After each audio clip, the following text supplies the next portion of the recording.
Shabbat, Parashat Acharei Kedoshim. Dans notre parasha, nous découvrirons la mitzvah de recouvrir le sang après avoir abattu une bête. La Torah nous dit en ces termes, Veshafar et damo, vechisaou beafar. Alors qu'il aura versé son sang, il devra le recouvrir avec de la terre. En détail, cela ne concerne pas toutes les bêtes cachères, uniquement les volailles et le bétail sauvage. Par exemple, le cerf. La question qu'on pourrait se demander, pourquoi la Torah fait la différence entre une bête de gros ou menu bétail avec celles qui sont sauvages? Pourquoi uniquement ces dernières font partie de cette mitzvah? Le Ramban Nachmani nous explique parce que la plupart du bétail était abattu pour Akadosh Baruch Hu sur l'autel dans le temple. Et donc, ce sang qui était versé était un sang de pardon.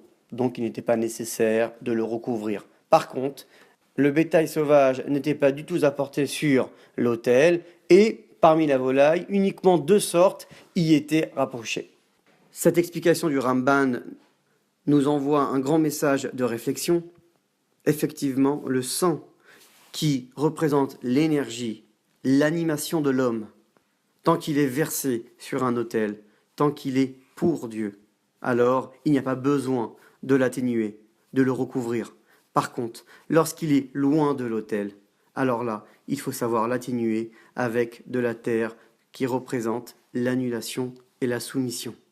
Car tant que l'homme n'est pas convaincu que dans ses projets ne se trouve pas une pointe de divinité et de sainteté, tantôt dans la vie professionnelle que dans ses loisirs, il doit savoir garder une prudence. Par contre, lorsque vit en lui une flamme reliant le matériel avec le spirituel, ce sang qui s'apporte vers le misbéach, il n'est pas besoin de l'atténuer. Au contraire, il peut s'épanouir même dans le matériel. Shabbat Shalom Uvorach.